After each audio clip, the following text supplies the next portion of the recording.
Bismillahirrahmanirrahim. Assalamualaikum warahmatullahi wabarakatuh. Halo teman-teman, berjumpa lagi di channel Ojowedi. Terima kasih kepada teman-teman yang telah mendengarkan cerita-cerita di channel Ojowedi. Dan tak lupa juga kami ucapkan terima kasih kepada teman-teman yang telah mensupport channel Ojowedi agar makin berkembang dan bisa diterima oleh halayak yang lebih ramai. Seperti biasa teman-teman, jika sudah siap, selamat mendengarkan. Baik teman-teman, ini adalah part terakhir dari gentayangan akibat susuk. Jadi jika teman-teman belum mendengarkan dua part sebelumnya, alangkah baiknya teman-teman mendengarkan dulu dua part selanjutnya agar bisa mendengarkan ceritanya dengan lebih lengkap. Kemungkinan istri bapak ini pernah berteriak berlebihan dalam waktu yang lama. Terang dokter. Dodi melirik sedikit ke arah istrinya yang sedang menahan rasa sakit. Dalam benaknya, ia bertanya-tanya. Rusaknya sudah lama. Teriak berlebihan? Kapan ya? Dodi menyimpan pertanyaan itu dalam hatinya dan akan ia tanyakan ketika Sekar sembuh sepenuhnya. Dokter memberi Sekar obat dan memintanya untuk mengistirahatkan suaranya supaya tidak terjadi hal yang lebih parah dari kondisi Sekar saat ini. Siang itu berlalu. Sekar lekas meminum obat itu dan mengistirahatkan suaranya. Dodi mengerti keadaan istrinya. Ia selalu support untuk kesembuhan Sekar. Namun ada yang masih mengganjal di hati Dodi, yaitu selama ia kenal Sekar dari awal, ia tahu ketika melihat Sekar di panggung. Ia tidak pernah melihat bahkan mendengar kabar kalau Sekar suka berteriak-teriak berlebihan. Bahkan pekerjaan Sekar waktu itu jauh dari memaksakan untuk teriak berlebihan. Tak pikir panjang, Dodi dan Sekar memutuskan untuk tidur tepat pukul 10 malam setelah menunggu Yuda, bayi kecil buah hati mereka, tertidur pulas.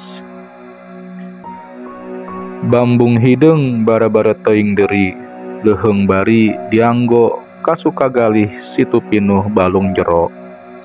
Babenden sarun babende unggal ti salira juak. Awi teh panganjul buah lantaran tikitu. Dodi terbangun karena mendengar suara sinden yang menggema di seluruh ruangan kamarnya. Suara itu dikenalnya. Itu adalah suara Yani. Dodi lalu melihat ke samping ranjang. Ia hanya melihat Yuda sedang tertidur pulas di sana. Dan Sekar sudah berada duduk di depan meja riasnya dengan kondisi rambut yang sudah menjuntai acak-acakan. Sayang. Dodi mencoba memanggil Sekar, namun ia tetap terpaku melihat ke arah cermin di meja rias itu sambil bibirnya terus melantunkan lagu Bangbung Hideng. Yang mana lagu Bangbung Hideng menurut kepercayaan orang Sunda adalah lagu pemanggilan arwah-arwah yang bergentayangan. Setelah melihat keadaan Sekar seperti itu, Dodi akhirnya tersadar bahwa Sekar tengah kerasukan Yani. Yani, kenapa kamu masuk ke tubuh istriku? Tanya Dodi. Sosok Yani yang berada dalam tubuh Sekar lantas menoleh perlahan ke arah Dodi yang berada di sampingnya. Namun, seketika itu Sekar pingsan. Dodi menangkap tubuh istrinya yang lemas lalu ia membawanya ke atas ranjang. Dodi semakin terheran-heran dengan istrinya. Mengapa Yani bisa masuk ke tubuh Sekar? Keesokan harinya berjalan seperti biasa. Dodi bekerja, sementara Sekar mengurus Yuda di rumah. Sebelum berangkat kerja, Dodi sempat menanyakan kejadian semalam kepada Sekar. Namun ia menjawab dengan mengisyaratkan bahwa dia tidak tahu kejadian itu. Dodi yang berharap pertanyaannya itu dijawab dengan kata-kata ternyata hanya dijawab dengan isyarat. Itu menandakan kalau suara Sekar masih belum sembuh. Dodi mengerti akan hal itu, namun masih ada kebingungan di hatinya. Suara yang keluar dari mulut Sekar semalam adalah benar-benar suara Yani. Di rumah bertipe 36 itu Sekar sendiri yang mengurus Yuda kecil. Dari mulai memandikan, ganti popok, menyusui, sekaligus mengerjakan pekerjaan-pekerjaan rumah seperti memasak dan membersihkan lantai. Di rumah itu, baru satu kamar yang dipakai, sementara satu kamar lainnya dipakai untuk menyimpan barang-barang atau dijadikan gudang. Di ruang tengah terlihat lemari baju berbahan kayu jati yang disimpan tepat di samping meja televisi. Lemari itu berukuran sedang. Masih ada ruang untuk mencapai ke plafon rumah, seukuran duduknya orang dewasa. Pagi itu setelah menyusui Yuda, Sekar bergegas untuk melanjutkan pekerjaan rumah yang pertama akan dikerjakan Sekar adalah membersihkan lantai. Sekar memulai membersihkan lantai dari belakang rumah, tempat menjemur pakaian, ke arah depan. Ketika asyik mengepel itu, Sekar dikagetkan dengan suara barang terjatuh di gudang. Kedubrak, bruk. Terdengar banyak barang yang terjatuh. Sekar lantas menyenderkan alat pelnya ke dinding, lalu melihat keadaan di gudang. Sekar membuka pintu gudang dan dia melihat tak ada barang yang terjatuh. Semua ada dalam posisinya masing-masing. Tapi jelas, tadi Sekar mendengar suara barang terjatuh. Sekar menutup lagi pintu gudang itu dan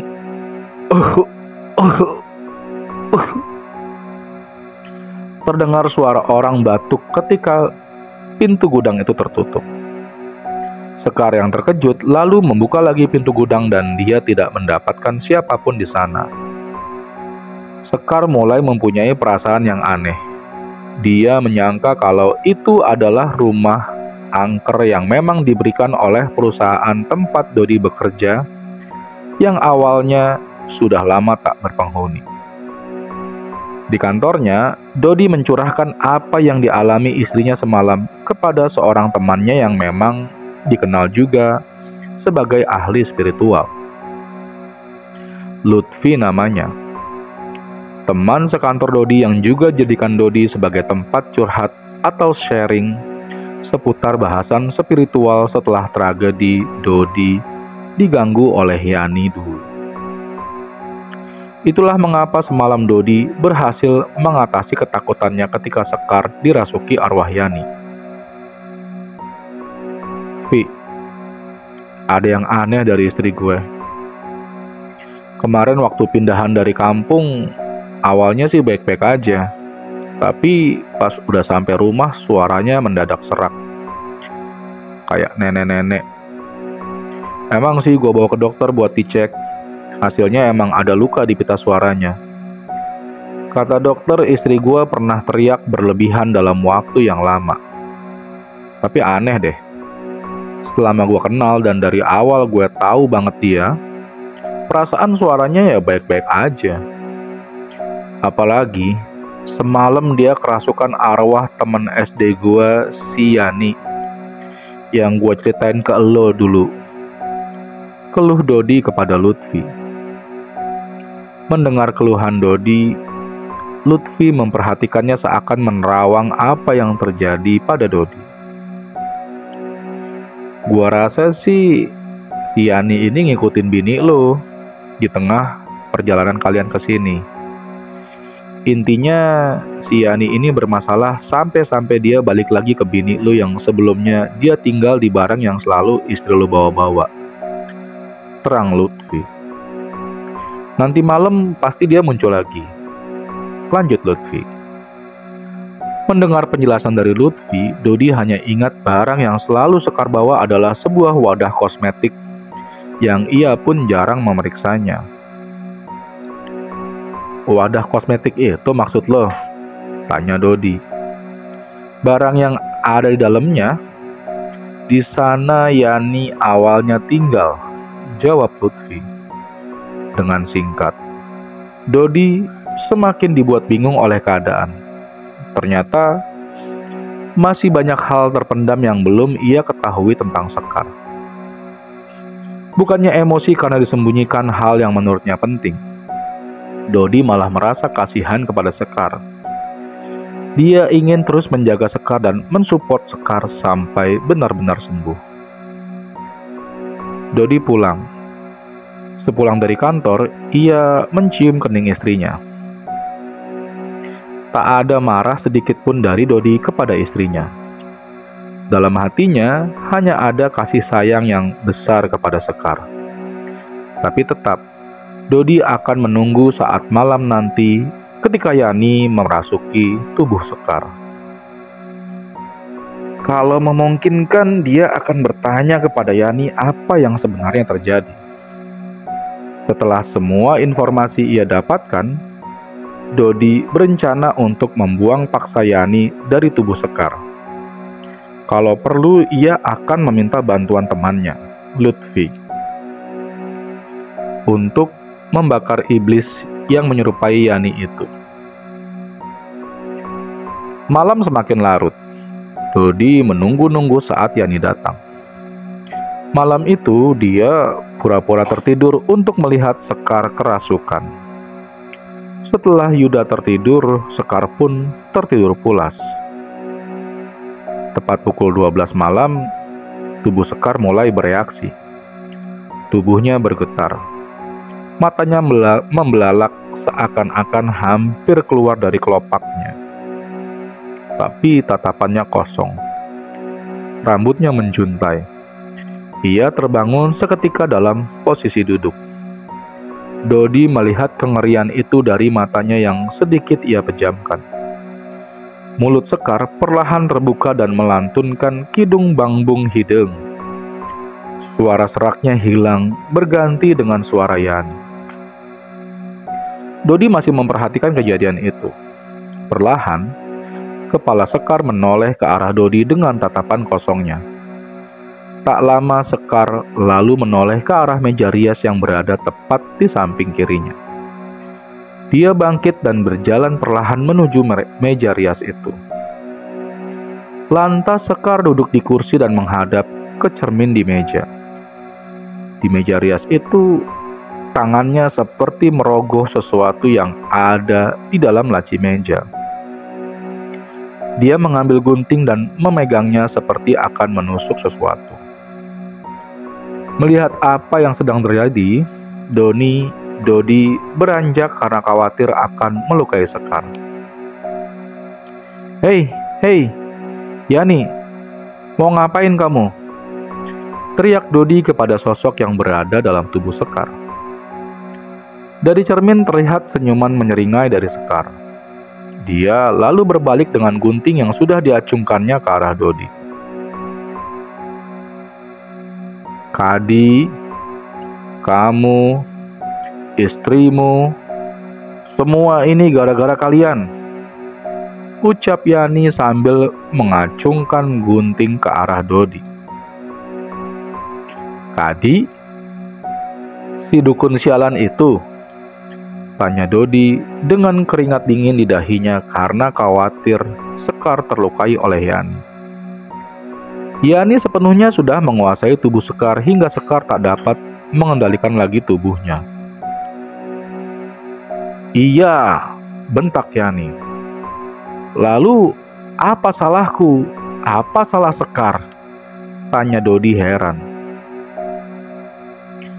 Kamu ingat, kamu dulu pernah Belum sempat menghabiskan kata-katanya, sosok Yani itu menangis. Tubuh Sekar tersungkur. Kini ia terduduk lemas, mengira Yani sudah keluar dari tubuh Sekar. Dodi menghampirinya. Namun, belum sempat Dodi menyentuh tubuh Sekar, dia dikagetkan dengan gerakan tiba-tiba dari Sekar. Bajingan kalian semua, "Bajingan!" bentak Yani. Ternyata sosok itu masih berada dalam tubuh Sekar. Lantas ia mengacungkan gunting yang dipegangnya, mengisyaratkan kalau sosok iblis yang menyerupai Yani itu akan menusuk leher Sekar. Dengan cekatan, Dodi menepis tangan Sekar dan membuang jauh-jauh gunting itu dari tangannya. Dodi memeluknya dan tubuh Sekar meronta-ronta. "Bajingan, akan kubunuh wanita ini sebelum aku membunuhmu," teriak sosok Yani itu. Karena tidak tahu permasalahan dan Dodi khawatir dengan keadaan Sekar, ia membacakan doa-doa yang ia dapat dari Lutfi, teman spiritualnya, untuk mengusir Yani. Iblis itu pun kepanasan. Sebelum ia keluar, sosok itu sesumbar akan datang lagi besok malam. Mengetahui hal itu, Dodi berencana untuk meminta bantuan kepada Lutfi untuk membakar jin yang mengganggu istrinya itu. Dia akan memusnahkannya karena dirasa sangat mengganggu. Dodi percaya itu bukanlah Yani, akan tetapi sosok jin yang menyerupai Yani dan memanfaatkan rasa kekesalan yang pernah almarhumah Yani rasakan untuk membalaskan dendam kepada orang-orang yang bermasalah dengannya. Dodi teringat masalahnya dulu dengan Yani. Ia lantas mengirimkan doa khusus kepada mendiang Yani yang asli, bukan sosok jin itu. Dia meminta maaf dan berdoa semoga segala kesalahan yang pernah Yani perbuat diampuni oleh Tuhan Yang Maha Esa. Sementara itu di kantor, "Vi, ntar malam lu ke rumah gue ya. Bantuin gue musnahin iblis sialan itu. Semalam bini gue hampir celaka sama dia," pinta Dodi kepada Lutfi. "Oke, nanti kita atur strategi. Gua rasa sosok Yani ini bukan jin ecek-ecek. Agak berbahaya kalau dia nunjukin wujud aslinya. Makanya ntar lo jauhin bini lu dulu dari anak lo ya." Lutfi menyetujui permintaan Dodi dan menyarankan sebuah strategi agar rencana berjalan lancar. Malam tiba. Lutfi sudah datang bertamu untuk melancarkan rencananya bersama Dodi, yaitu memusnahkan Yani. Sementara Sekar tidak tahu maksud dari kedatangan Lutfi. Ia mengira kalau Lutfi hanya bertamu sebentar lalu pulang. Malam semakin larut. Sekar mengisyaratkan kepada suaminya dengan isyarat bertanya, "Mengapa Lutfi belum pulang juga?" Dodi yang melihat isyarat dari Sekar itu berkata. Dodi menepuk pundak Lutfi. "Oh iya Vi, udah jam 10:30 malam nih. Lo nggak dicariin bini lo?" ucap Dodi kepada Lutfi sambil mengedipkan matanya. Mengerti apa yang dimaksudkan oleh Dodi, Lutfi berkata, Oh iya. Ini juga mau pulang, Dot. Mari Mbak Sekar." Lutfi tersenyum berpamitan kepada Sekar. Dodi membisikkan sesuatu. "Lo pura-pura pulang aja. Tungguin di ujung gang dan bawa motor lo. Nanti gua kasih kode kalau bini gua udah tidur." Lutfi mengiyakan apa yang dikatakan Dodi. Lutfi membawa motornya seakan-akan dia pulang. Padahal dia menuju ujung gang yang tak jauh dari rumah Dodi, menunggu isyarat. Singkat cerita, Sekar akhirnya tertidur. Dodi mengunci semua laci supaya ketika mereka melancarkan aksinya, barang-barang berbahaya seperti gunting tidak dapat diambil, sehingga Sekar tidak dapat dicelakai. Dodi lalu mengendap-endap perlahan keluar rumah untuk memberi isyarat kepada Lutfi yang berada di ujung gang. Lutfi bersiap akan melancarkan aksinya. Ia tetap menyimpan motor kesayangannya itu di ujung gang. Mereka masuk dengan perlahan ke dalam rumah, lalu Lutfi meminta anak Dodi untuk dipisahkan sementara dari ibunya. "Bawa dulu anak lo keluar, pisahin dari ibunya dulu. Ini bahaya, jangan sampai Sekar sadar," pinta Lutfi. Dodi menuruti apa kata Lutfi. Ia perlahan membawa Yuda untuk dibawa keluar dan ditidurkan di atas sofa. Sementara Sekar ditinggal sendiri di dalam kamar. "Kita tunggu 10 menit lagi jam 12. Yani ini cuma datang tepat di jam 12, bisik Lutfi. Lutfi duduk sila tepat di depan pintu kamar yang Dodi kunci. Kamar itu dikunci supaya tubuh Sekar yang dirasuki Yani tidak bisa kemana-mana. Awalnya, Lutfi membuat benteng gaib di sekitar kamar itu dengan maksud sosok Yani semakin terkunci, tidak bisa kemana-mana, dan membentengi sosok Nyi Garwani supaya tidak ikut campur masuk ke dalam kamar. Nyi Garwani adalah sosok penunggu rumah yang hampir setiap hari mengganggu Sekar dan Yuda jika sedang ditinggal Dodi bekerja. Jam sudah menunjukkan pukul 12. Dodi berada duduk di sofa menemani Yuda memperhatikan Lutfi yang sedang beraksi. Terdengar dari dalam kamar, "Kidung bangbung hidung." Yani kembali merasuki Sekar dan terdengar dari dalam, meja laci seperti berusaha dibuka. Dodi yang penasaran meninggalkan Yuda yang tertidur pulas itu di atas sofa. Dia lantas berjalan ke arah pintu kamar untuk mengintip dari lubang kunci. Lutfi masih fokus membacakan doa-doa. Dodi melihat dari balik pintu. Terlihat tubuh Sekar berbalik lalu berjalan ke arah pintu kamar. Sosok Yani seakan mengetahui kalau di luar ada aura yang akan memusnahkannya. Lutfi menghentakkan napasnya lalu terdengar suara teriakan kesakitan dari dalam kamar. Dodi melihat Sekar mengerang. Suara itu semakin lama semakin berubah menjadi suara seorang nenek-nenek. Dodi tetap mengintip dari lubang pintu, memastikan apa yang terjadi. Lutfi kembali menghentakkan napasnya. Dari balik pintu, Dodi melihat tubuh Sekar ambruk, menyisakan sosok mengerikan yang berdiri. Sosok itu berwujud kuntil anak hitam dengan rambut acak-acakan dan kuku-kuku jari tangan yang panjang kering menghitam. Matanya pun hitam semua. Kulit wajahnya terkelupas penuh darah.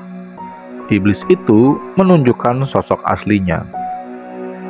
Dari keadaan duduk, Lutfi berdiri, lalu mengambil posisi kuda-kuda. Tangannya membuat posisi seperti memegang bola yang ia taruh tepat di depan dadanya.